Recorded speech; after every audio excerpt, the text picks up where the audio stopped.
you? Bro. How you doing? No, how you doing?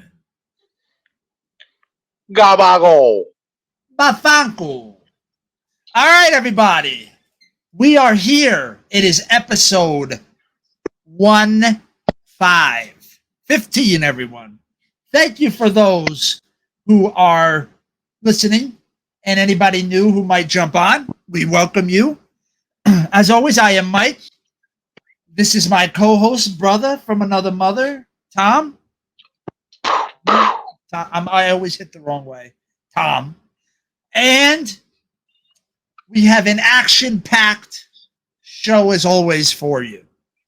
We're going to have some This Week in Bullshit as we always do. Some fun stories.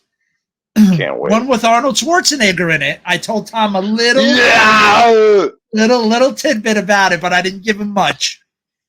And then we're going to tell some personal ghost stories, which either we experienced or maybe we secondhand heard it from someone in our family about something. It could be any of those things, but we're gonna each tell a couple stories, and I have a little story about the intro as well when we get to that, and then we're gonna end with Get Real as always. And we'd like to thank Realistic Fitness again for sponsoring the podcast. And we are going to talk about what the hell did I just say? Talking about. It sounds like a place in Australia. The talking about. I went on walkabout. And I'm going on talking about. I'm going to go to the talk about. So we're going to talk about young guys in the gym and body image with young guys, because we can speak from experience. Us both growing up as young guys, we can say we understand, and maybe we can both give before we transitioned into assholes. Exactly. Now it's totally different. But maybe give our insight on what it would be like even if we were teenagers now, and what would be hitting us and what we'd have to deal with and stuff. Just going to a gym now is insane. So maybe we'll get into all that young guys who just want to go work out, hang with their friends, man. So I had some good times in the gym, like working out with us and other people even. Like, it's fun. You bullshit, you get some sets in, you freaking... It's all good stuff, man. So, yeah. And now it's just because of social media and stuff. It's kind of like some people don't even want to go to the gym anymore because of it. And I still don't believe they need it, depending on their goal. But it's not right that they should feel uncomfortable to go.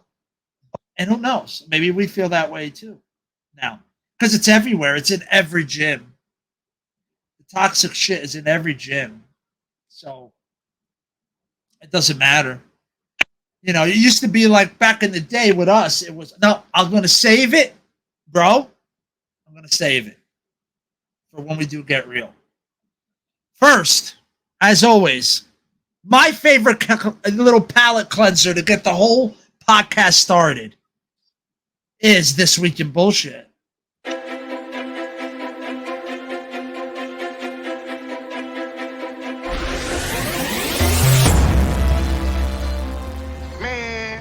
Some more bullshit. Now here's the news.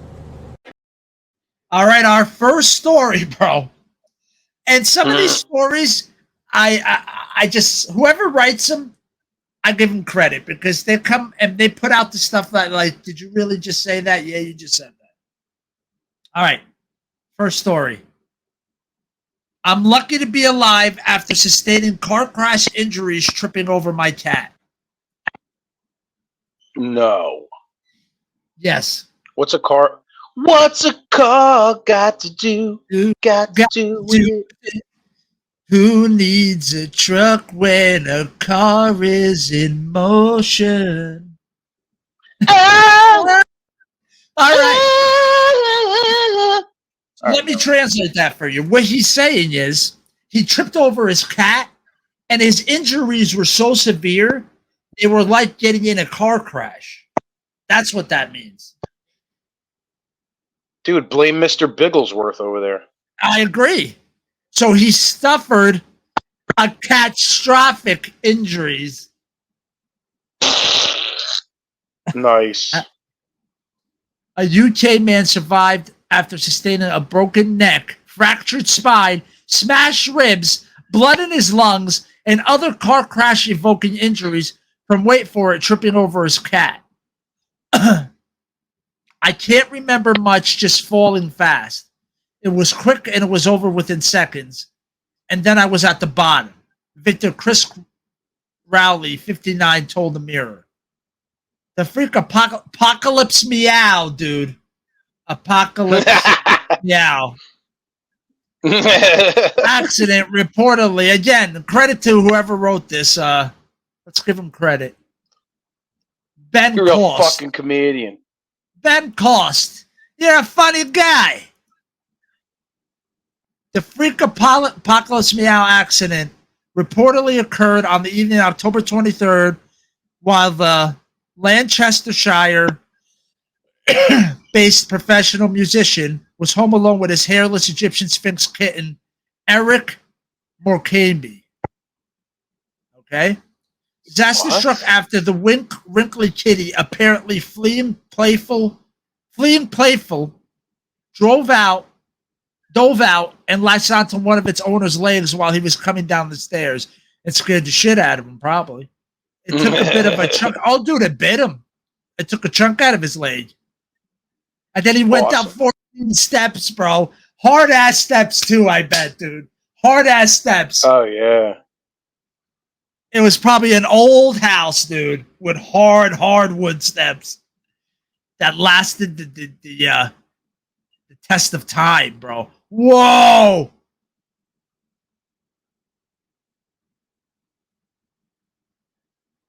Blood in his lungs. Oh, dude, that's his side, bro. That's his stomach. Because here's his pants. Oh, we lost Tom, ladies and gentlemen. Well, we're going to keep this going until we get Tom back. That's his stomach. That's insane. Is that the actual cat? No, I don't think that's the actual cat. The massively injured man didn't realize the extent of his injuries at the time. However, paramedics later revealed that he had suffered fractured skull, broken bone, blah, blah, blah. We said all that stuff already. Bit of blood in his lungs. Unfortunately, Rowley's wife, Jackie, a children's care worker, was working nights and was therefore unable to come to his aid. Oh, man, she wasn't even there. He was all by himself. Got knocked the fuck out. Got knocked the fuck out. That's fucked.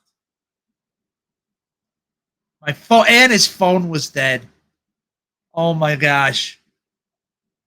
I couldn't get up. I physically couldn't get up. It's the hardest sensation. It's almost like claustrophobia. You can't get out. You can't physically get anywhere or do anything. That must be horrible. Like I'll tell you, that's one of my fears. That's a big fear of mine. Is like I'm going in those caves when you see those people go in those caves and stuff. Forget it. No way. No way would I do it. I am going to check on Tom, and we will be right back. Sorry again for the issues, everybody.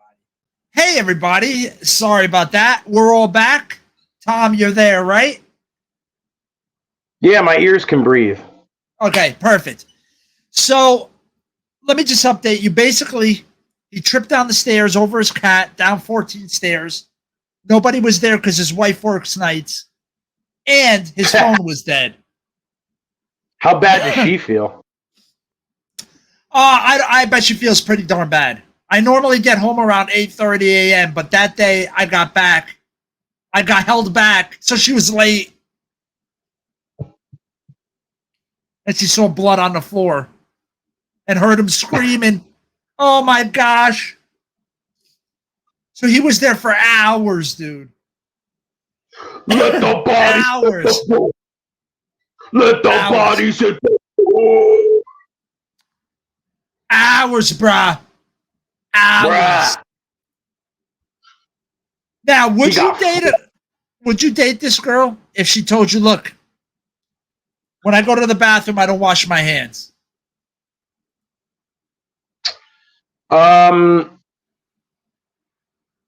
Would I date her if she doesn't wash her hands after she goes to the toilet? Probably not unless her ass tastes like French vanilla ice cream. That's a very valid point.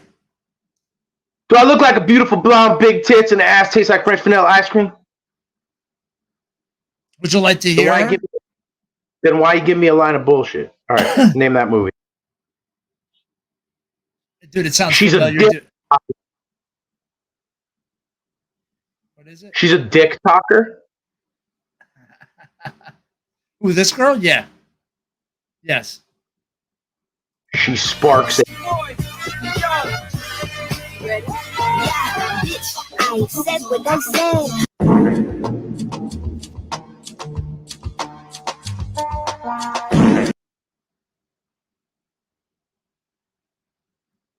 This is what gets millions of views, dude. A dick. She's a dick talker. History facts that make it seem like a time traveler was involved, part 6. Andrew Carlsen. What He made is many that? bids on high stocks and managed to get every single one right, Oh. raising his And then it killed my mother's lovebirds. Look at this thing. Have you heard about this? Nope. Unbelievably clear video. Yeah, dude, this is recent. This is recent. I didn't read this article yet, but I heard about this. Is it And Harry yes. Henry? It's Harry, dude. It's Harry. Fucking Harry. So they're saying it's absolute Bigfoot deniers have been left in absolute shambles over the latest footage. Now, I've watched a lot of Bigfoot stuff. Let me see this so-called amazing footage. Are you ready? It's an elusive creature. I just squatted Dude, wait a minute. Wait a minute. down.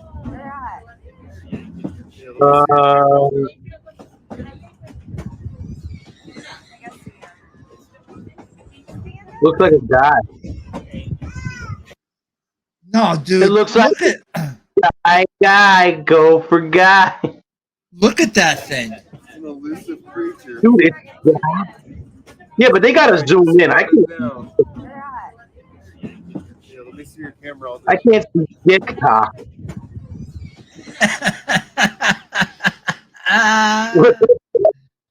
I don't see shit.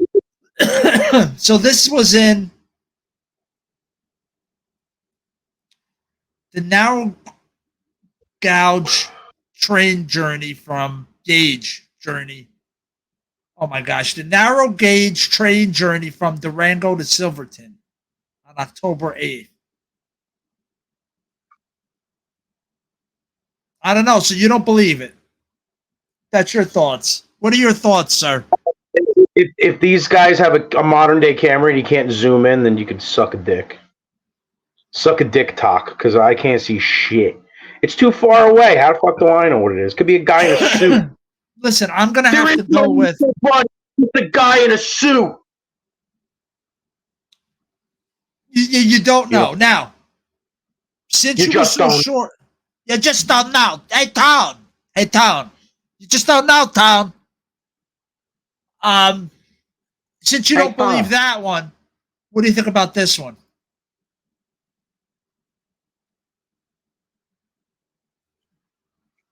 Where do you see this body, dude? 2,400 What did he- 400 years. Kraft mac and cheese. That's my guess. Look at this body, dude. I'm not going to Teenager. play that video. Look at it. That's fucked. Do you think it's Whoa. real? Do you believe it? I I guess. How was it preserved? In All right, what let's way? read it. How was? Did it All get right, to nuked? do so, we've got to go back 73 years to when scientists initially. Oh no, that was when they first looked in his stomach. The naturally mummified corpse was found with a leather noose. Dude, he killed himself or was hanged? It's believed to be a man who once lived during the 5th century BC, during the period characterized as the pre-Roman Iron Age.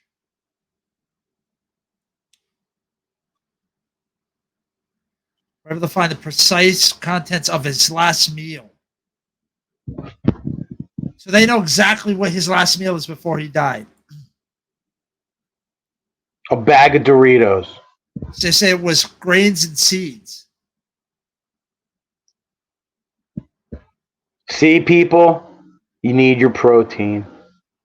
Using new analysis of plant microfossils, pollen, non-pollen, palynomorphs, steroid markers, and proteins found in his gut, the experts were able to deduce that the Tulland man consumed 12 to 24 hours before he died. He ate a porridge containing barley, pale, persaccharia, and flax, and some fish. Oh, so he ate pretty good. See, eat healthy, you still die. Yeah. Yeah, but he had a noose around his neck, so what the fuck happened? He killed himself or they hung him? But it says he's a teenager. Why would you hang a teenager? Sick bastard. Whoa, what? He was infected with Parkinson?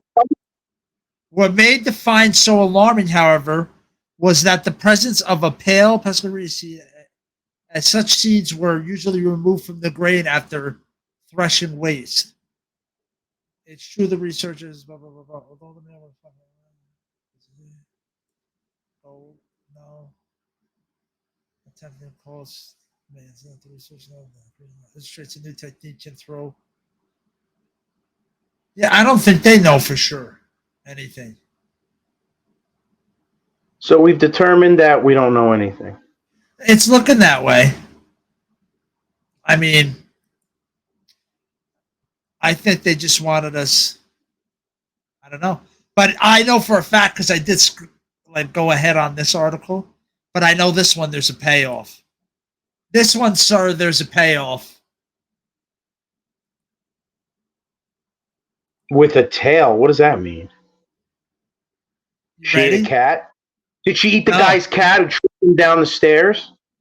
Basically, there was a hairball in her stomach with what looked like a tail coming out of it.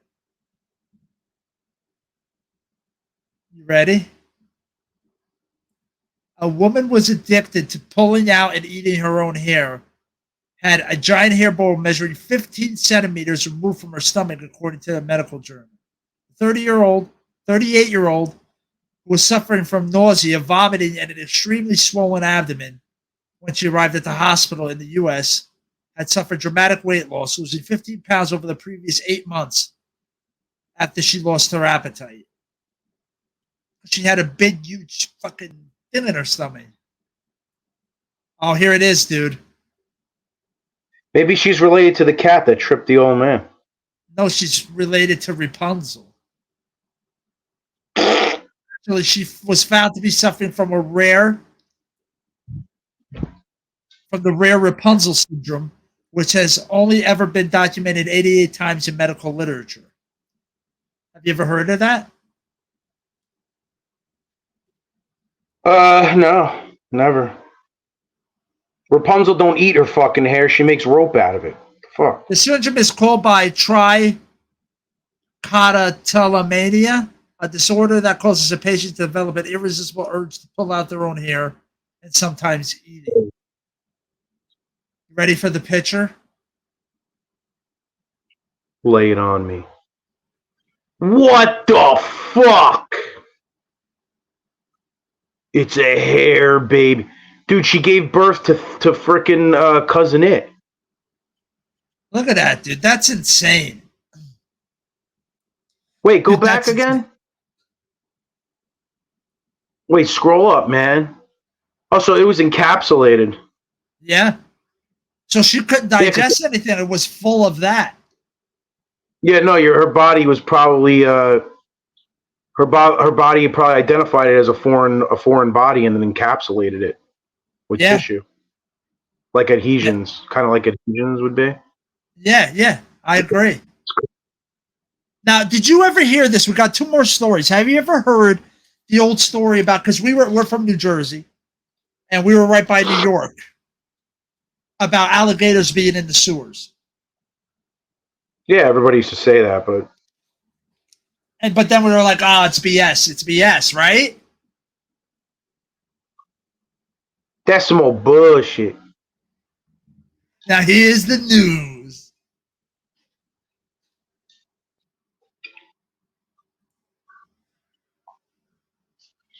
Oh shit! This video, bro. What the fuck? Video, bro. You ready? Play the videotape.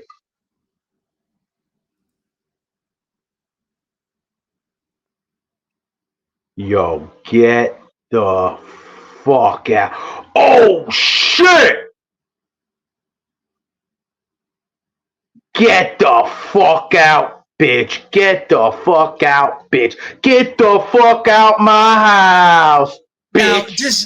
just so everybody doesn't get too nervous, this is in Florida. You're a fucking scumbag. So it's Florida. So yes, it is possible in Florida for there to be an alligator in the sewer. It's possible. So is it debunked? No, it is not. It is fact.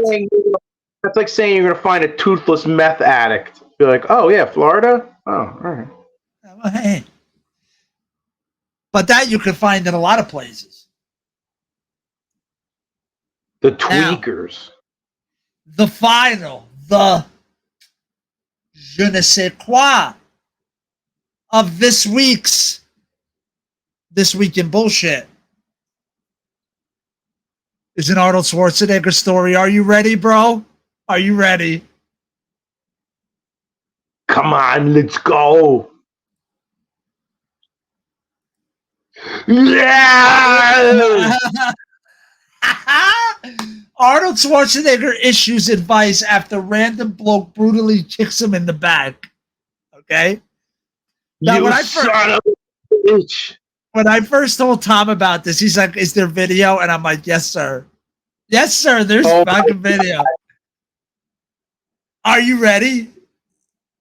Bro, I've never been so ready in my entire life.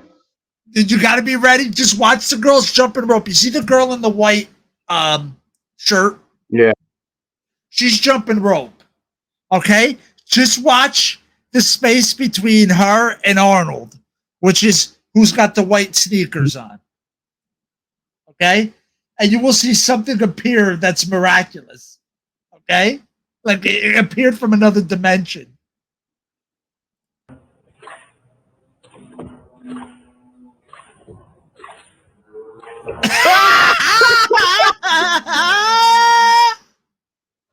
Oh! Yeah! Did you see? He went horizontal, dude. He went horizontal. Yo, that was some fucking like Marty Jannetty shit. That's what I'm saying, dude. I was like, it's a Hardy Boy. Stereo horizontal shit. Oh, that's when he already hit. You son of a bitch! Look right there. Ah! Look, he's horizontal, dude. Look at that. That's pretty impressive, actually. Bruce Lee would be proud. Nice jump flying sidekick. But watch how quick the bodyguard takes him down after it. Watch.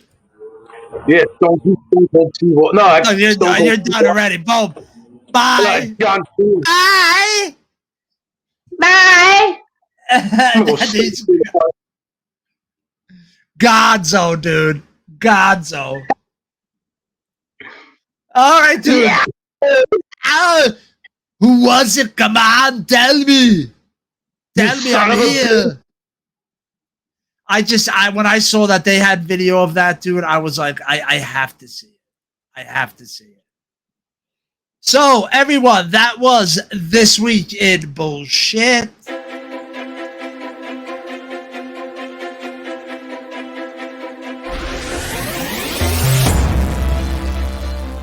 Man, this some old bullshit.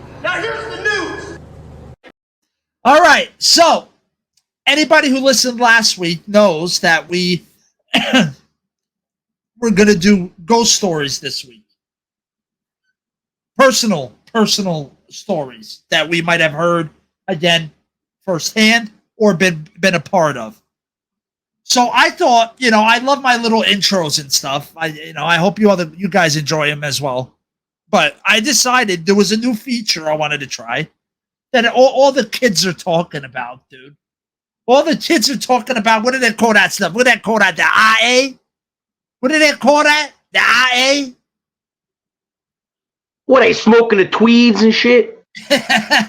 So I had AI make a couple 5-second clips of some Halloween scenes that I then put together, got some music for it, and put a title at the end, and made a little intro for our little ghost story segment, which we each have a story or two we're going to talk about.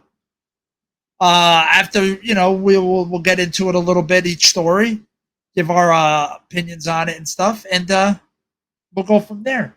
But this is the new segment for Halloween. Real ghost stories.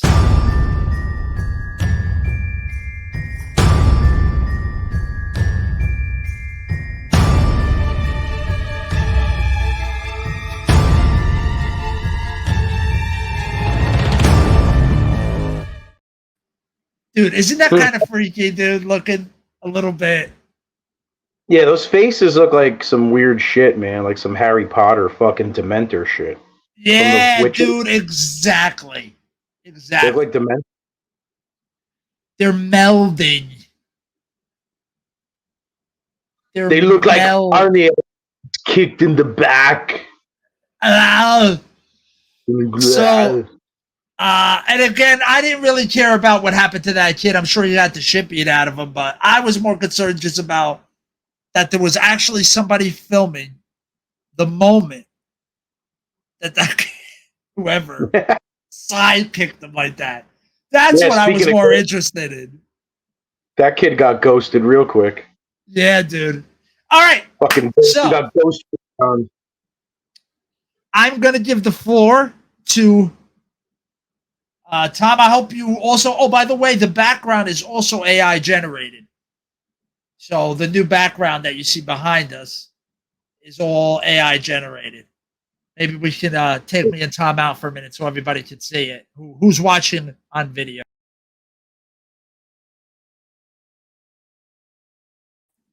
So that was all AI generated, which is nice. It's kind of weird. And you can see where it's weird. Everybody, pause it and look. You can see where it's messed up. But some places it's just like, yeah, that's creepy, dude. That's creepy. You did your job. You had one job. Honestly, I would wear a shirt with that skeleton on it. I think it's pretty fucking badass. Is that going to be like our Eddie? Or our Vic Rattlehead? Nice, dude. Nice. All right, so Tom, sir, I'm going to give it to you. Please, give us your first ghost story. All right, so I got 3. I could tell real quick. They're not. Save your best for last, bro. Save the best for. Save the best for last. All right, Vanessa Williams, shut the fuck up. Always, bro. Bro. What is this fucking Pocahontas? You fucking asshole. You asshole. All right, go ahead. So yeah, so the first ghost story I got is. All right, yeah, I'll start with this one. We went to an abandoned insane asylum. I can't exactly remember the name, but it's in Cedar Grove, New Jersey. We had to hike up this fucking mountain, and we went in there, and there was like all these abandoned buildings. It was pretty freaky. I remember we were walking around, and they're like abandoned. I guess they had their own laundry facility. They had their own, so it was a giant building just to do laundry and shit. So all the abandoned machines, and it was, when I was young and shit, it was nice for going and breaking shit because there was like any piece of glass that wasn't broken yet, you could just break it and no one cared because you're literally up a mountain. There's no access really with any vehicles unless you're in an ATV of some sort, and it was like really hard to get to. Like, it took a long time to get up there, and we finally got up there and I was like, holy shit, it's creepy when you just walk this abandoned ass like area. It looked like Walking Dead, right? There's like fucking abandoned everything. So we're walking around, we go into this fucking basement, we get to the main building. And it looked like somebody had been squatting there in some of the rooms, maybe, some fucking homeless people, who knows, that found it. Probably, I would say. All I remember is we go into the basement, bro, and I got this really, really cold ass feeling. And I remember looking down this long, dark hallway, and I just remember telling everybody, I'm like, we got to get the fuck out of here right now. I'm going to freak out. Like, I felt something. I felt like something was watching me. Yeah. And I'm like, it could be some fucking crackhead that was squatting for all I know, but I was like, nah. I don't have my crossbow. I'm not Daryl from Walking Dead. We need to get the fuck out of here. So that was the first time. I can't remember the name. I'll research it. It's been abandoned for a long time. This had to be shit. I was like in the 90s probably when we went, and it was abandoned long before that. So it was old. But that was the first one that I remember feeling pretty okay, I'm going to go next because I have kind of a short one as well. So I'll go next. So I used to be honest with you, almost every house we lived in that I could remember was weird and spooky. There was something just weird about it. But the one I'm going to talk about first was the one in Hawthorne. It was on Van Winkle Ave in Hawthorne, New Jersey. Do you know Van Winkle Ave in Hawthorne, New Jersey? I think so. Is it by the park?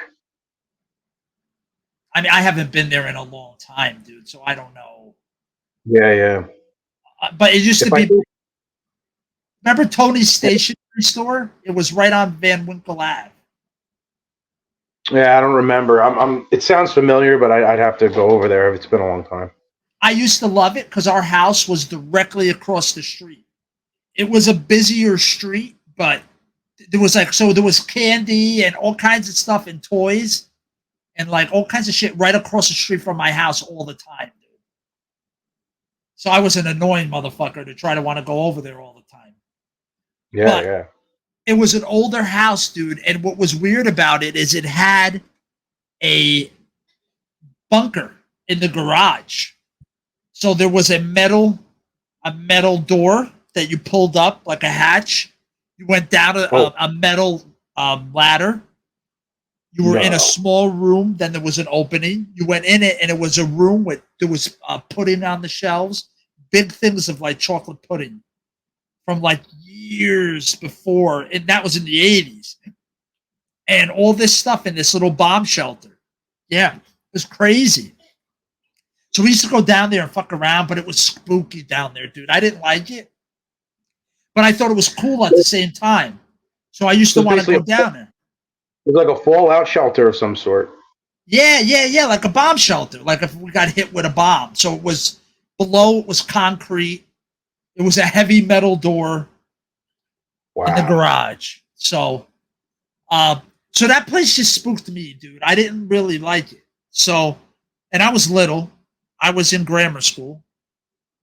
But it had nothing to do with the bunker. But I just wanted to give a picture of how weird this house was. But I was in my bedroom, and I swear to you, dude, I heard it as clear as day. It was fall, and it was a breeze. So I had the window open, and it sounded like footsteps on the leaves, okay? Like when somebody's walking on leaves. Yep. Then I heard, again, this is what it sounded like me at the time, somebody putting a ladder against the house, okay? and then I heard someone climbing a ladder. I took off out of the room, dude. Scared shitless. Needless to say, I went back. There was nothing there, dude. You went outside too, and there's nobody there, nothing? No, I know. I went to the window and looked down. Like, not long after I ran out. There was no way somebody was running off that quick. Because I would have heard him run off. There was leaves everywhere, dude. Like dry leaves. There was no way. Yeah. So, but it was so distinct. It was like just a walk. Then, boom. Then, the sound of, like, I'm not going to try to do the sound of that, but yeah, dude, that freaked me out, dude. And I was down the hallway from my parents at the time. Like, I was all the way at the end of the other house. There was a spare room. Here was the steps going up. Okay, there was a spare room here, my parents' room here, then a long hallway, and my room was there. So I was like off by myself. I hated it. But yeah, so that was mine. Your turn, brah. I tagged to you. You never investigated like the history of that house though, who lived there before? No, not that I'm sure nowadays you could. He's a lot easier with the internet than back then. Sure. If I put in the old addresses, if I could remember the exact addresses, I bet you I could. I bet you I could figure something out. Maybe you'll find out Artie Lang used to live there, and didn't his dad fall off the roof? Maybe that was it. Maybe they were trying to fix the roof. It was the ghost of Mr. Lang. Mr. Lang. Off. I'm sure he was from somewhere in Jersey. Hey, right, did you sue the ladder company? No, they were stolen ladders. Yeah, stole them. Fucking Artie. Yeah, so, all right, so my next one is, okay, I don't know where in Jersey these fucking sewers were. So, no, there weren't fucking alligators in there. But there was this giant fucking sewer entrance. And I don't know who we were hanging out with. And they were like, let's go, man. Yo, it's cool down there. Like, it's not that, it's not like there's fucking shit everywhere or anything. Like, you just fucking wear some waterproof boots and we'll go fucking stomping through these sewers, right? Yo, the sewer fucking stomping, bro. Stomping. The sewer tube was like at least, I gotta say, 10 feet, 20, 15 feet in diameter. It was huge, like walking down a giant hallway. Could you walk two people side by side? You're saying that big. More than that, bigger. Maybe even 3 or 4 people wide. And we're walking down there and we're like, oh shit, this is kind of crazy. And like, we're like, we weren't scared of anything, or I don't think anything was, ominous about it. I didn't feel anything weird. But I remember we were walking down there for a while and like, the smell wasn't that bad. So it was like, if it was, we would have been like, fuck this, we're getting out of here. Yeah, dude. Like maybe it was like an offshoot of some water or some shit from somewhere. But it was big. A storm drain. A long ass storm drain. And dude, all I can say is, dude, it was like that Eyes Wide Shut fucking scene where that feeling. We were going around a corner and we saw glowing lights, bro. And we saw all kinds of fucking weird graffiti on the fucking walls just started showing up. And we turn around and we hear people, bro. Dude, it was fucking, we're like, fuck this shit, dude. I was like House in fucking, yumma, yumma, yumma, yumma. Get out my way, bro. I thought it was the first power. We were going to come on some fucking satanic rituals. Like, no. Fuck that shit. Yo, for real, bro. There was like, I don't know if they had torches or what, but it was it sounded like a lot of people. And we're like, we all looked at each other. We're like, we gotta get the fuck out of here. I don't know what's going on. It could have, for all we know, there could have just been kids there fucking around. Maybe they brought a lantern. Maybe it was something innocent. Who the fuck knows? All I know is we all just looked at each other and were like, absolutely not, bro. Not happening. Got out of there and we never went back there again, ever again. That was fucking freaky, bro. That is freaky, dude. Screw that. Yeah, that. no, not Alright. without my sidearm. I'm not fucking getting caught dead over there. So I have two that revolve around two objects. Those are going to be my final two. We'll have time for one more from you Yeah, and two I for got me. one. All right. So I have one surrounding my house that I lived in Whitecroft, and I have one surrounding Ouija boards. I'm going to leave it to Tom to pick which one he wants to hear first. Wait, what was the first one again? House in Whitecroft. All right, we already did a house one. I gotta hear the Ouija board story because I've heard stories of people Okay. talking All right. to someone on the other side. So I was hanging out with a buddy. I had to be around 13. I could have been 12. I could have been 14. Somewhere around there, dude. Somewhere around 8th grade, I was.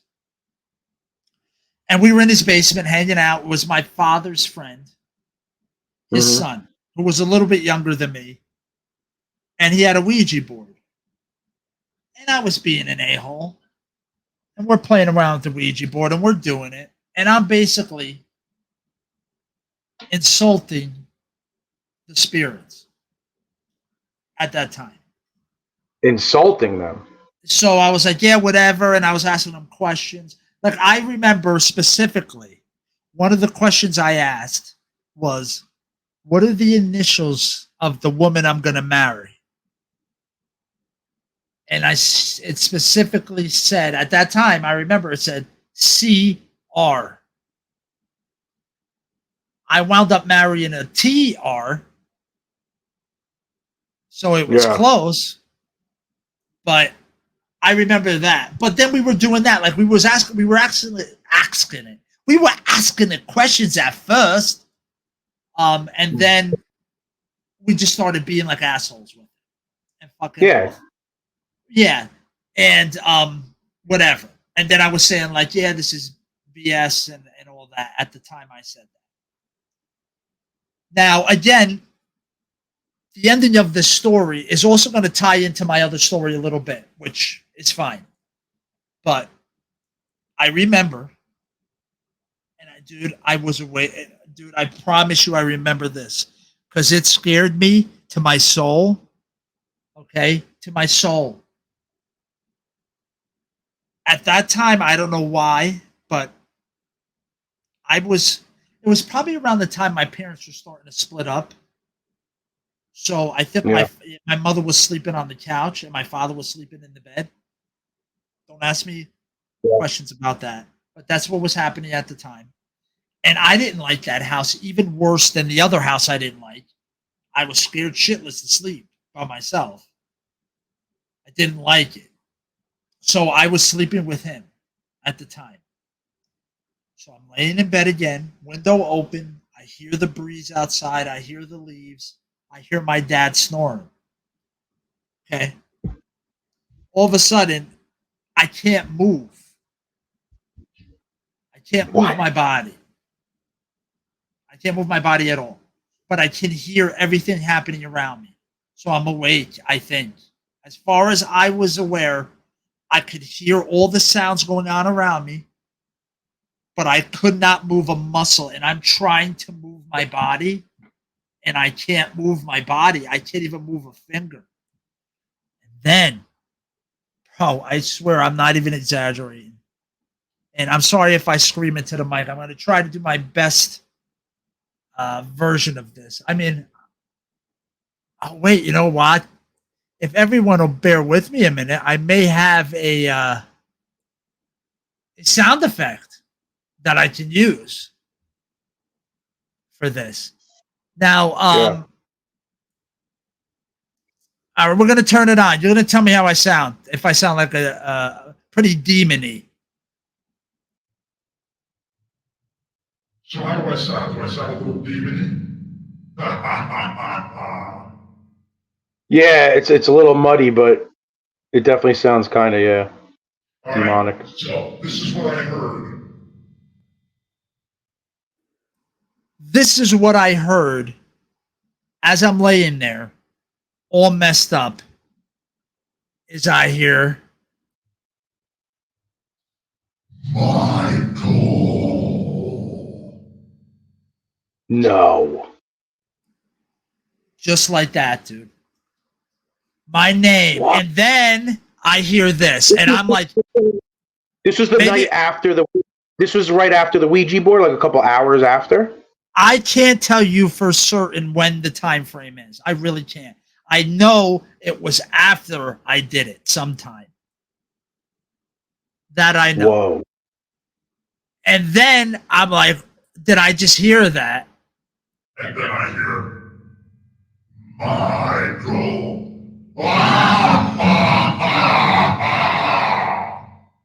Like that. Just like that, dude. So it was Michael and it was laughing? Yes. As I can't move. Keep that in mind. That's fucking freaked the fuck out. Finally, and I'm trying to go like this. I'm trying to go, trying to call my father to wake him up to help me. Yeah. And I hear that voice and all that right over all the sounds of everything going on in the room. Finally, after what seemed like an eternity, and I couldn't tell you, there wasn't cell phones right by the bed, and I don't remember if we had a clock right there. Seemed like forever to me. And I finally was able to move, and I woke up. And I never screwed around again with that stuff. That was it. Yeah, I wouldn't either. You don't mess with that. You don't mess with that. And if you happen to mess with it, which I don't recommend, you better respect it. You better respect it. So that's my second story. Take it away, Tom. That's crazy, man. I can't fucking believe it. You never even told me that story. I thought I did. Yeah, you never told me. That's fucked. Bro, I feel like that little boy still when I think about it. I could picture the room, the bed, the window, the curtains, everything still. Oh, I lost you for 1 second, but you're back. I could still picture everything. Yeah. So, but you're up, Tom. Oh yeah, so mine is mine's a little more personal, but good way to end it.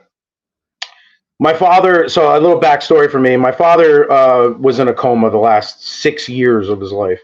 He had had a stroke earlier on in life, didn't take care of himself, which is a lot of why I try to keep up on being in shape and taking care of myself. That's a lot to do with it, because he was a lot younger. He was younger than me by a couple of years. He was in his mid 40s when he had the aneurysm that put him in a comatose state. It basically burst in his brain. By the time they got to him, he was asleep when it happened. By the time they got to him, it was already gone. His brain was basically done. So that was when I was 9. My sister was 4. So 6 years later, so I'm 15 years old. So I'm a freshman. No, I'm sorry. I'm a junior in high school. So like your alarm clock. Did you didn't lose me, did you? I thought it just for a clicked. second. You're good though. Only for a second. I don't know what's going on with this freaking thing today, but maybe it's the ghost of Michael. No, but anyway. So basically, I set my alarm every day for the same time because that was the time to get up, get ready and get to the bus, right? So I used to always have it set for 6 o'clock. That was just the time. Yeah. For some reason, the night before my dad finally passed, I set it to 6:05. Don't ask me if... Oh, shit. Where'd it go? You still there?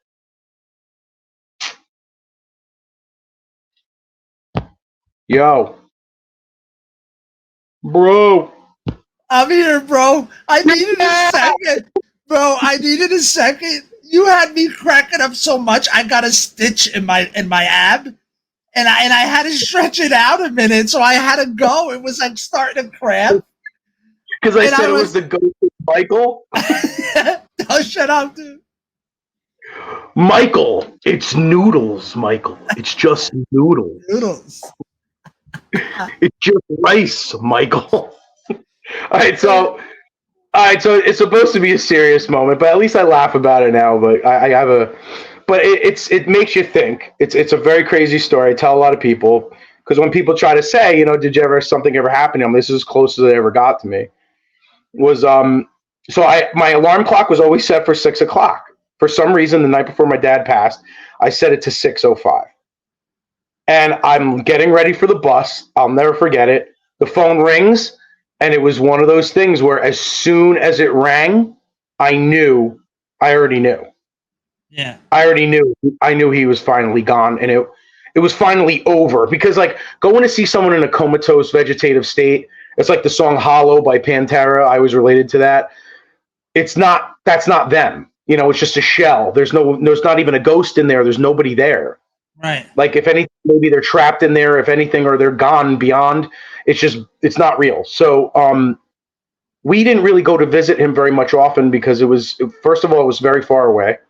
The nursing home that would take him and care for him. And, it was too painful to see somebody like that. Bed sores, they can't get out of bed, they're not moving. The only time you hear their voice is if they cough or something like that. Their eyes are open, but nobody's there. So as soon as the phone rang, I already knew. Yeah. And I remember my mom's like, fine, like it's over. It's finally over. Like, and I'm like, it just came up immediately. I just knew. I'm like, what time did he die? My mom's like, 6:05. Son of a bitch. Yep, it was 6:05. So for no rhyme or reason, some people could say coincidence. Some of the naysayers, I'm sure, would say that. But I know that when that phone rang, I knew when the phone rang that it was over. And I knew that it was 6:05 before I asked the question. So yeah. Call it intuition, whatever you want to call it. But and you think about it logically, what would 5 more minutes of sleep really do me? You know what Nothing. I mean? You're a teenager. You're like, 5 more minutes, really, dude? Like, what's that going to do for you? You never heard of the snooze button? Like, we all had a snooze button. You know what I mean? So what was Snooze 5 minutes is really? Snooze is a 15 minutes. Yeah. So you're like, what's 5 minutes going to do? So right. It was the first day I ever did it, and it was just weird. It was very strange, but it's very strange. I agree. That's one of those things where it's like, I believe that there's definitely, similar to like you with the Ouija board thing, much on the more ominous evil side, because that was not a benevolent force that was doing that to you. That's fucked. That's like that movie, The Entity, right? Yeah, dude. Yeah. We talked about that movie, The Entity, where the girl, based on a true story, she was paralyzed and it was like a molesting demon. Yes. That movie fucked me up. It almost went on my top 5, but that's an honorable mention. But like, it also shows you that there's also good spirits out there, much like Poltergeist Part 2, where their grandmother's there and she basically saves her from Cain. And she basically saves Carol Ann from going into the light. And you got to remember that this is just the mortal coil. Life doesn't end; it only continues. This is only one step of our existence. And if anyone's into meditation or anything, I highly recommend you get into it. You kind of also understand that there's something far beyond us and the universe as a whole, and the spiritual realm as a whole. Like there's so many different things that we don't understand, but you can't deny their existence. And right. that's what I think. I could agree with that. All right, my last story, because you picked the other one first. Now we're going to do the house story. Yeah. We lived on Whitecroft Ave in Whitecroft. Now, I know the reasoning behind why this situation happened, but that paired with the fact, I left this part out about the Ouija board thing. When we moved into that house, first day we went up into the attic, laying right there as you walked up the stairs was a Ouija board. No. Yes. It was sitting there, dude, just sitting there. And I don't remember what we did with it. I don't know if we kept it up there. I can't remember. But I never liked that house. I always got a bad vibe from it. So, and stuff would always get in the house, dude. We had a chimney. All right.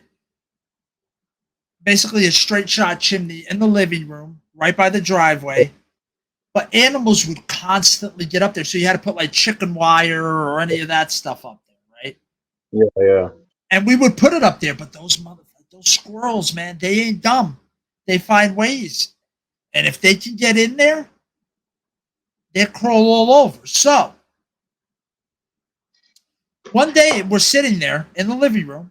So there was a living room, and then there was a dining room, and the fireplace was kind of in the middle of the two. And then there was steps going upstairs, and then a kitchen off to the side. But it was a big open space with a fireplace. So we were sitting there, and all of a sudden you hear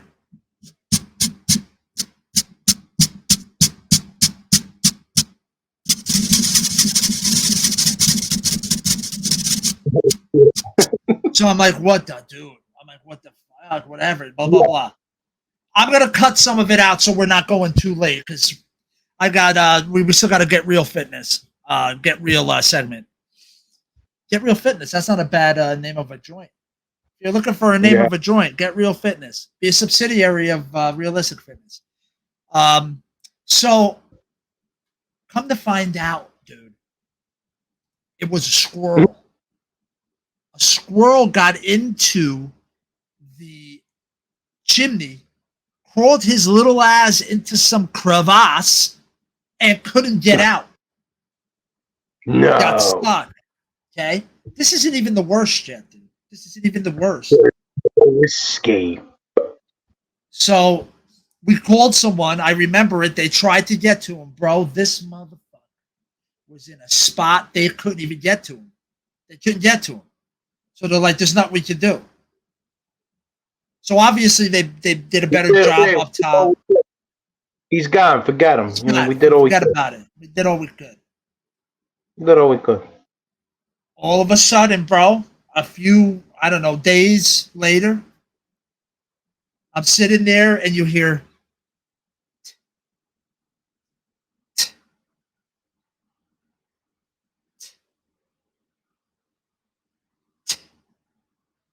I'm like, what the fuck is that now? So I walk over there, and I'm going to quote the great and late Odorous Urungus. I walked over there, and maggots were falling like rain. So there was like a little shelf, a little metal shelf that came out from the fireplace, and you just saw them squirming, all of them everywhere, and they were just dropping hundreds. I would even dare say thousands were just dropping, dude, constantly for days, dude. Maggots were just raining out of this thing. So what did we do? Like the meat from frickin' Poltergeist. Yeah.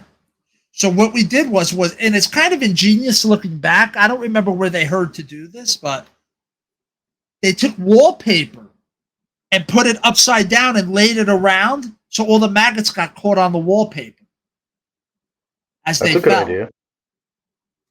And then you just change out the wallpaper or whatever. So we did that, but not all the maggots fell down, mofo. So a few days after that, Flies everywhere. we got Get out! flies everywhere. Just like in the Amityville, dude. Remember when the priests, they're like, get out. And all the flies? Yep. Flies everywhere in the house. It was like 3 plagues. Flies? I was catching flies. So then there was that. And another time before that even happened, motherfucking birds used to dive bomb down into the house. We had birds in the living room. We were trying to open the window and get them out and shit. I know that's not really scary or spooky, but like raining maggots and flies in a house you don't feel comfortable where you found a Ouija board in the attic, I think you put it all together. That's a little fucking spooky. I hope you like this segment for Halloween 2023. Let us know. Maybe we got some more stories, but that was some real ghost stories.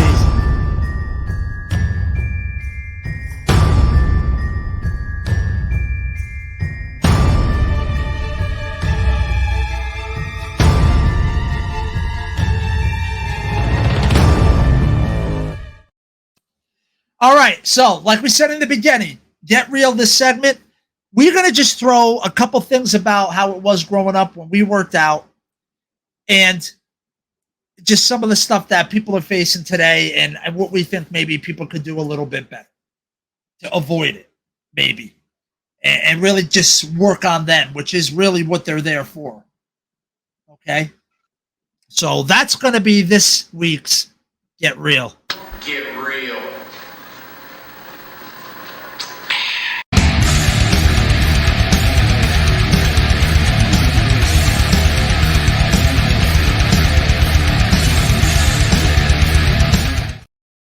All right, so obviously we started off in the late 80s, early 90s is when we all started getting into fitness and working out and all that. Gyms weren't rampant everywhere. You had your Jack LaLanne, which is like your big box gyms now. It had the pool, it had the cardio equipment. It had some had basketball courts. They had all those amenities. And then you had gyms where they had workout equipment, maybe some tanning beds in the back, and that was it. What about Nautilus? Oh, full of Nautilus, dude, of course. Full of it. Full of Jones. it. And then a small area of like bikes and a treadmill or two, like not big, but mostly squat racks and benches and dumbbells and Nautilus and pull down machines and cable machines and all of that stuff. And rusty plates. And rusty plates, and people were loud, and it was wonderful. And it wasn't super clean. And it was great.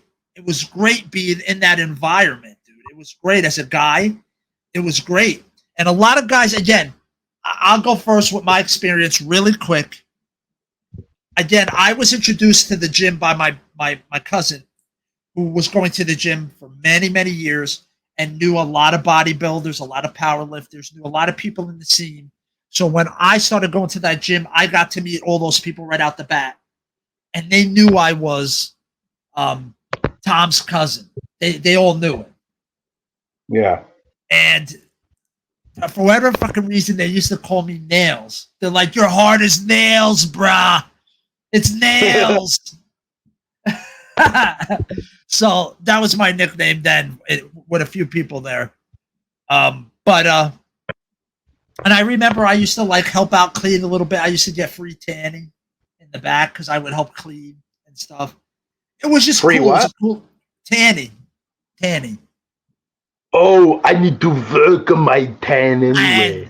I'm too light. So I would get. I used to get that for free because, again, I knew everybody. I knew the owner of the gym and all that because of that. And they used to tackle me and beat the shit out of me, too. They didn't show me mercy at all. Do you ever get tackled, even by a short guy that's built like a brick shit house? You ever get tackled by somebody like that? Yeah, I was in football. Yeah, right. So They'll knock the weight off if you're not ready. Yeah, not when you're not ready and you don't have gear on. No. So and they're on here. Yeah, exactly. And dude, speaking of that, I could have gotten it if I really wanted to, but I didn't want to do that to my body at the time. I wanted to try. I did tons of supplements that I know now I wasted my money on, but I spent a lot of money on those things. Sure. Yeah. Sure.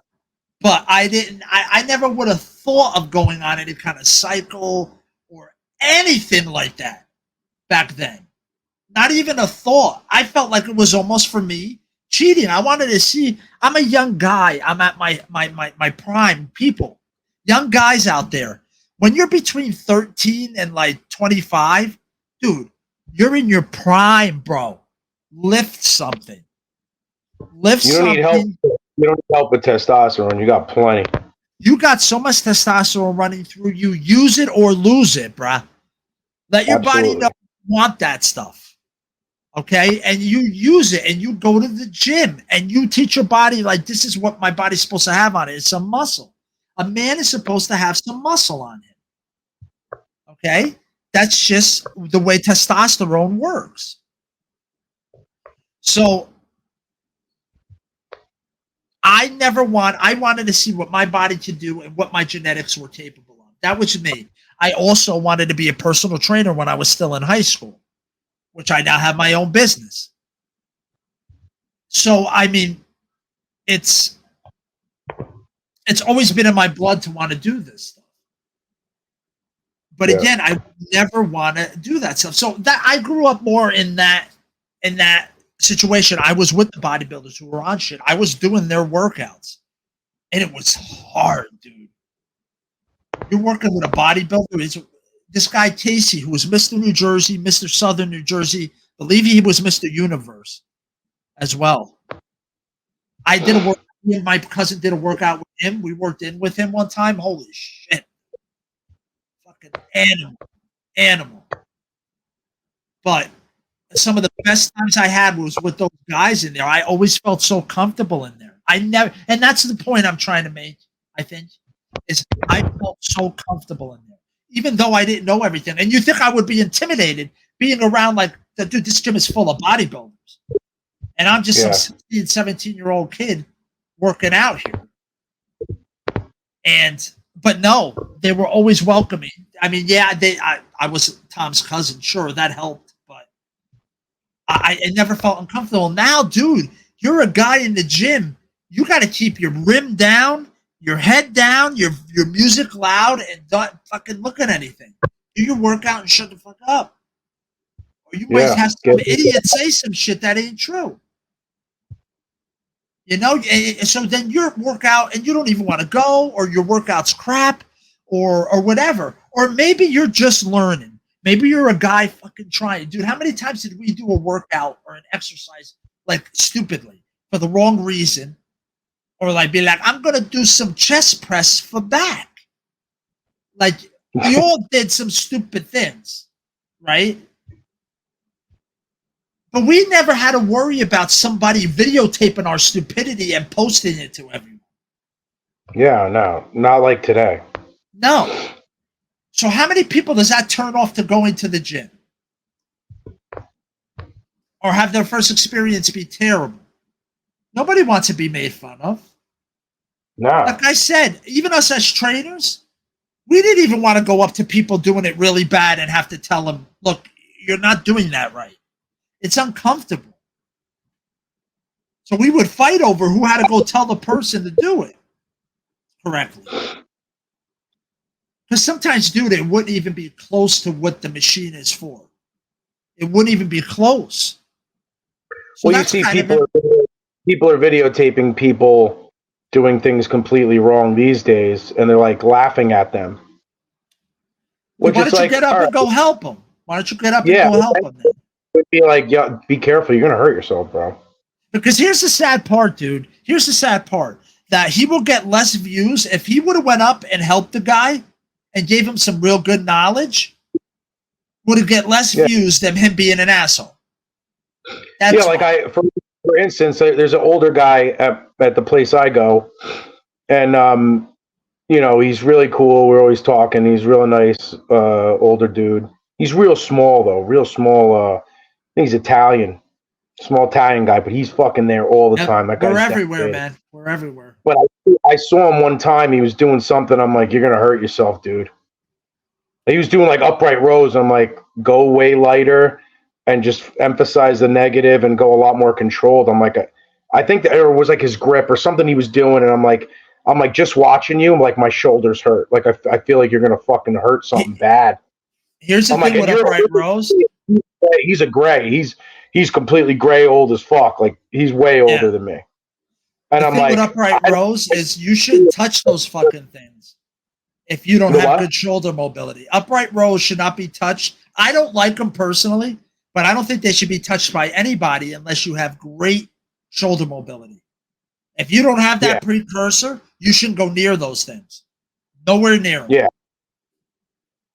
And again, I personally don't like them personally. I don't program them to my clients, and I don't do them. I've done them. I've done plenty. I don't do them anymore. I don't like the position that it puts my wrists in.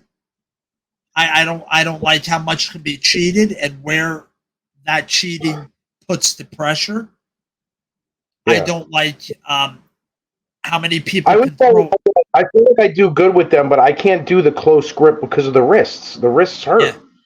I go like more like about like shoulder length. I feel like I get a lot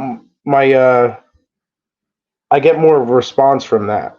I feel like. And again, listening to your body. Maybe for you that works. Yeah, but I'm not going to do it. I would never do that steady. That's just like a shock thing. Right. Like instead of just doing traps all the time, the normal shrug shit or barbell or dumbbell shrugs, doing it, just to switch it up, but really, really slow and concentrated, emphasizing the negatives and holding and really just not going crazy. But the wrists, man, I hurt my wrists really bad because I was doing rows like this, closer grip on a bar, and I'm like, oh my god, it's not dude, natural, my wrists, dude. That shit ain't natural. No, and I need my wrists for my job. I need my hands are very important for my job. Everything is my hands. So, start getting carpal tunnel. My hands start, sometimes getting stuck like this. Like my wrists have been so much better since I stopped doing all that bullshit. Yeah. You Dude, gotta again, listen to your body. I run into it. Healthy wrists, healthy hips, healthy shoulders, healthy ankles. You won't have a lot of problems in life. I'll tell you.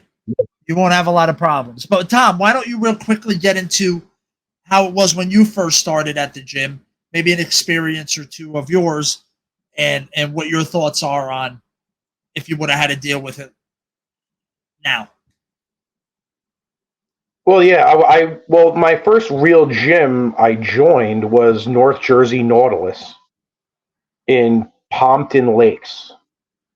And it was exactly like very dingy, rusty weights. And the basement was where the free weights were. The Nautilus equipment was on the second floor, on the main floor where you walked in. So you walked down the stairs to the basement. They would always be playing freaking, hard shit. A lot of crazy older guys, strong motherfuckers, a lot of guys on gear, of course. But there was one guy that would fuck with us. He was really geared up, though. You could tell he was geared up. He had to be 30 years old, but his face looked like he was 80. He had more wrinkles. His face looked like the map of Colorado. It was like that book, A Wrinkle in Time. But he was gigantic. And he was I'm like, sure. He would fuck with us just because we were young kids, Yeah. But I remember going real heavy down there. I remember, breaking the 300 plateau, and I was like 19, 20, and stuff like that. But it was cool because we had accountability because the guy that would go with me, this is the funniest thing of all time, real strong kid, this kid Joe, me and him really got into lifting. He was a very strong kid, Polish and English. So that motherfucker had it in his genetics that he could move heavy shit. So very, very strong genetics. So he would be smoking freaking Marlboro Reds in between sets. So like we had this guy, the Italian guy, he's like, hey, where's Marlboro? He's like, there's my boy. Yo, come on, Marlboro. Hey, Marlboro. Like he busted he's like, this fucking guy's going outside smoking Marlboro Reds and he's coming down here and he's fucking lifting. And it's like hilarious. Like they were laughing like, what the fuck? Like he was overweight. He was way more overweight than I was. I wouldn't say I was overweight. I was actually in pretty decent shape in those days because of being in sports and just. You would have been a hell of a power lifter. Yeah, I would have if I concentrated on the right shit. But when I started lifting first, it was with little weights at home, nothing crazy, and I was so misinformed. I was ridiculous. misinformed. Most of the places my mom and us and my sister and me and my mom lived was not a place conducive to having, and we didn't have resistance bands back then. I wish I did. Would have made so much more sense, but I had nothing to really work out with except just dumbbells at home. Spring. You had that spring What? thing. Remember? Yeah. What from the Goonies when they tie Brand up? So like basically, when you wake up, your clothes will be out of style, Mikey. Okay, anyway, I was basically like, there was nowhere to have a bench. Like I remember, I think my grandfather bought me a bench, a weight set with a bench and everything. The ones that you adjusted so you could have an incline and flat. Yeah. I think it even had a leg extension, pads on the end where you could put plates on. But I was like, where am I going to put it? You're going to leave it the fuck outside and let it get all rained on and soggy and rusty and shitty, which a lot of people did. Granted, you got to do what you got to do. But sometimes I didn't even have a yard. Like we had an apartment or whatever. And it's like, there's nowhere to fucking put these weights. So North Jersey Nautilus was the first place that I ever went that was a real gym. It wasn't no big box gym. It was a one of a kind, only place. I would go from Lincoln Park to Pompton Lakes. It was a little bit out of the way, but we knew this other guy that lived in Pompton Lakes, and he'd been lifting he was an older dude, and he was lifting. He's like, yeah, come to this gym. This place is awesome. And we did good there, man. I really bulked the hell up in my early 20s. I got seriously big. I got some pictures I could probably freaking send to you. Maybe we'll put them up, but I was really, really, I was big back then. But I was lifting real heavy. But that's the way to do it. But even then, back then, we really weren't very educated on it. I wouldn't say. Now, also, the only thing I had to go on was what? Dorian Yates. Flex Magazine, Muscle and Fitness. Yeah, my idols were basically Dorian Yates and Nasser El Sunbadi. God rest his soul. So Nasser was like the first guy I went crazy for, but besides Dorian, because Dorian was the champ. But then after Dorian freaking, started taking over, it was just like the age of mass. The mass had come onto the scene, and all of a sudden you went from guys like Lee Haney they were big, and they were. And you ridiculous. went to Mike Matarazzo, right?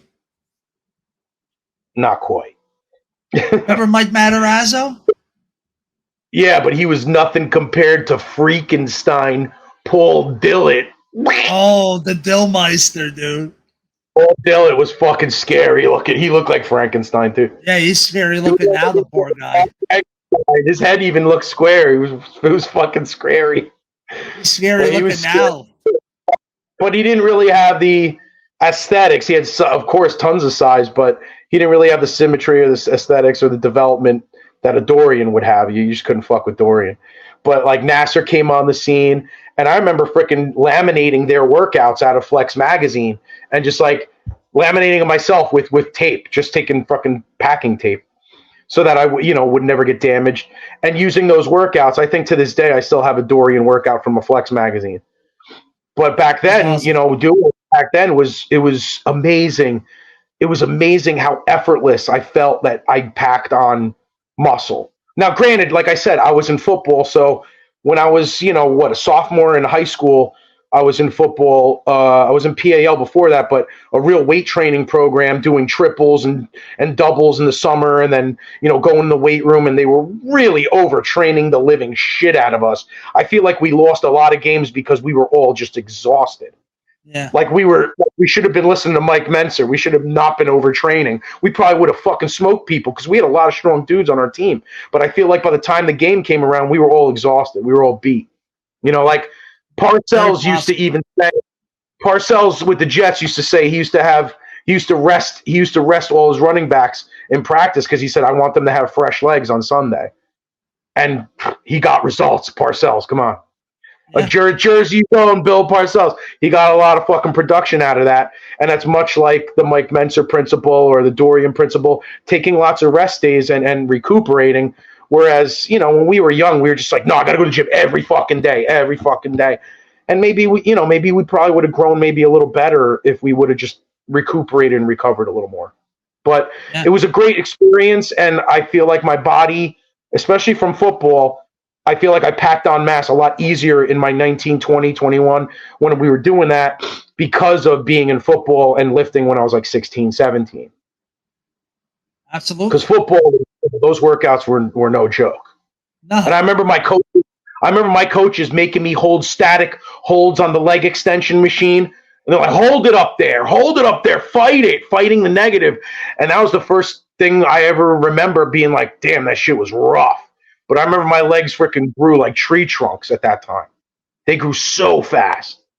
Yeah. So ridiculous. Ripped, shredded. I was in amazing shape. But you know, it's muscle memory, man. Muscle memory really is something. But when you're young like that, it's really a great time to strike while the iron's hot, and it'll only help you in your later years. Mm-hmm. Definitely.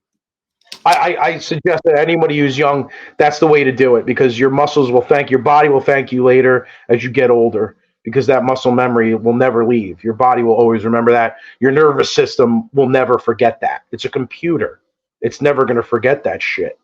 So even if you stop lifting for 6 months, a year, 2 years, 5 years, say something bad happens, you get back in the gym, you see these guys, they fucking gain the muscle back relatively quickly because they did it when they were younger. It's easier to gain size back you lost than it is to gain new size, especially as you get older. Absolutely. So, and I have that I'm going through that right now with lifting heavy again and doing a lot of negatives and stuff like that, a lot of Dorian Yates, Menserish stuff, dude. All of a sudden, bro, my shirts are getting really tight on me in a good way, but I don't really, I'm getting to the point already, and I've only been doing it a couple weeks, and I'm like, I think I need to curb it back and change it up, because I really don't want to get too big and bulky. That's not what I want. I want to maintain muscle, but I know what to do to get it back very quickly, but I kind of want to switch it back a little bit. Yeah. Because I don't like that feeling. I don't want to wear like shit that looks too tight on me, and then I feel like I have trouble getting my shirts off all the time. I got these big Irish fucking shoulders. I don't have Colombian shoulders. I got Irish shoulders. Everything is like tight on me. Like when I'm scrubbing and doing surgery, putting on the surgical gown, it's an XL. The hardest place for it to tie is around my neck, the Velcro. And it's like most of the time they can't tie me up from behind with the Velcro. They can't secure it behind my neck until I get my gloves on, like until I can pull the sleeve up, because it's just, my shoulder's just too fucking big. I'm like, what are we gonna do? Buy double XL gowns just for you? And I'm like, nah, that's stupid. Like, once I get my gloves on, you could do the Velcro. But these are the problems I have, where it's like, gaining too much size. I don't want that. I want to have muscle, but not ridiculous like that. Like, that was good for when I was younger, but it's nice to know that I can get it back if I really need it. And it's nice to maintain strength and keep mass on, but it's not something I want to do all year long. No fucking way. No way. I agree. That's for younger kids. Exactly. And that's what I want to leave off on. My suggestion to all you young guys out there, guys anywhere from 13 to 25, is if you want to have long-term use of your body, let your body, don't take steroids, don't take any of that shit, is that's going to mess with your natural hormones that you want. Okay? Don't take anything that's going to, because if you're a guy and you're taking something that's going to give you more testosterone, that throws off your body making testosterone, especially when you're young. So you don't want to touch that stuff. And there's so many other things. I don't want to get into all that now, but what I'm trying to tell you is you don't need any of it. First of all, gather around, kids. Gather around. Okay, let me tell you something. If your goal is to get chicks, unless your goal is to get gym chicks, most chicks don't want a huge guy. They don't want it. Yeah. They want a fit guy. They don't want a huge guy. So, spend those early childhood years bulking up, eating whatever you want that you can because you're young. Eat all that stuff. Work out, sleep, eat. Throw some weight around. Make some mistakes. We all did. Absolutely. But don't screw with your body in that sense, in the sense of bodybuilding and stuff like that. Don't mess with it. And then when you're in your mid-20s and stuff and you've packed on some size, you want to try to rip up and anything at that point, then you can screw around with things more. Unless you're going to be a teenage bodybuilder, that's, again, an outlier. That's different. I'm just talking about regular dudes that are like want to go to the gym. We all started that first day ever going to a gym. We all did it. That uncomfortable feeling and all that. Maybe you went with your boys and you kind of did stuff, but you still felt like everybody was looking at you and all that stuff. But that was the worst of it. Now it's terrible. So just know, guys, you don't need a gym. You can do fitness anywhere. Now, if you want to be a bodybuilder or a power lifter or anything like that, you need a gym. Unless you have your own house with a room in it, you can make your own gym. But if you're just a dude that wants to work out so you look good, you don't need a gym. You don't need much. So that shouldn't hold you back. And if you want to go, do it. I'm not saying don't, but don't let that hold you back. Eat, lift, sleep, repeat. That's Very what I important. think you should do. If you're a guy who wants to be strong and have muscle on him later in life. If it's not your thing, nobody's going to force you to work out as a young guy. Just be active. You don't have to work out with weights. Be active. Be able to do some push-ups, be able to do a pull-up or two as a kid. Squat, deadlift, lunge. If you can do those things and keep doing them your whole life, you'll be all right. You'll be all right. So that's my message, dude. Do you have any last message to the boys of today lifting? No, that's pretty much I pretty much said it all, I think. Okay, Just wonderful. take advantage of the hormones that are available to you while you have them and you're young. But synthetic hormones, outside hormones are not necessary, and all it's going to do is fuck your entire system up. You know, like once you mess up, just think of it in terms of a tree growing. Once you mess with that trunk and that tree starts growing crooked, there's no way to just reverse it.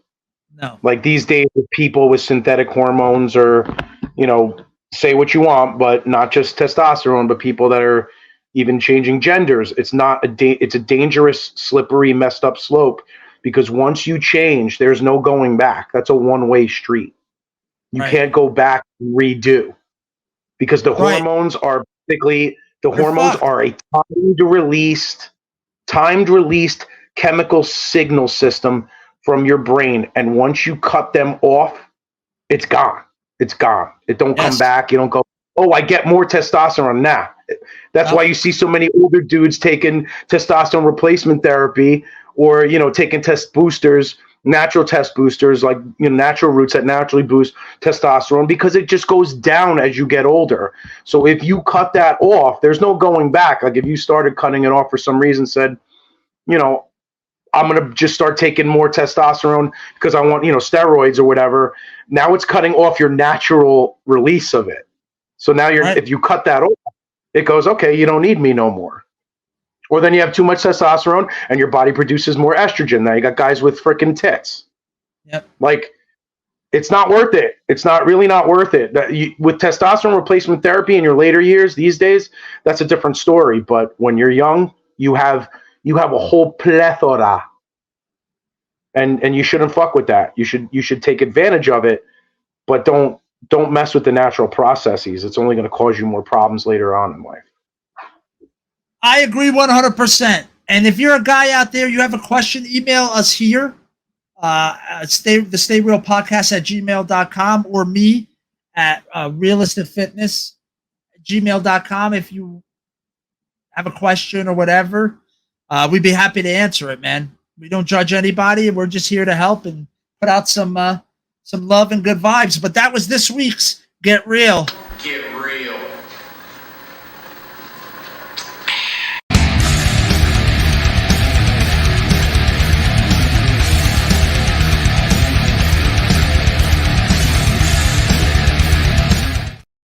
All right. I hope everybody enjoyed this episode. We went again for our special ghost Halloween special type of thing.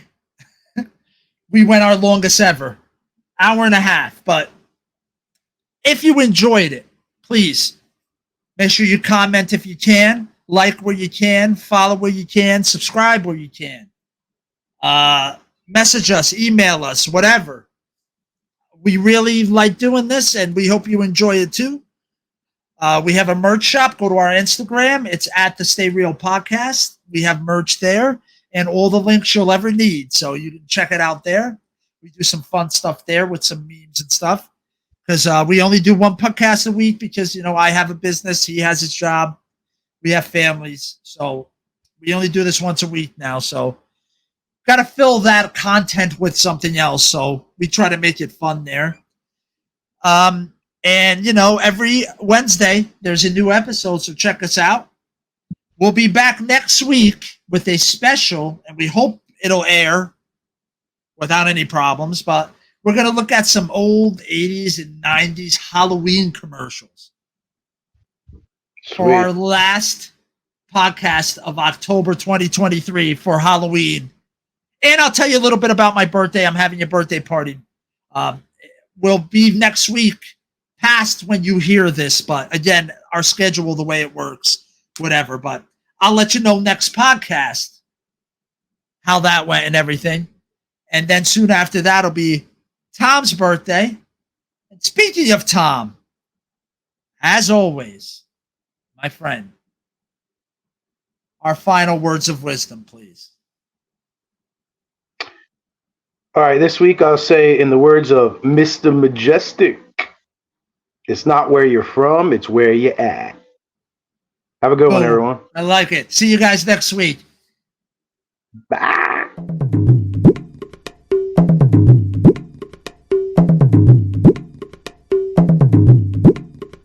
Go to Harris, I'm telling you, everybody die. Bye. Go to Harris, I'm telling you, everybody die. See you tomorrow. Bye, everyone. Harris, I'm telling you.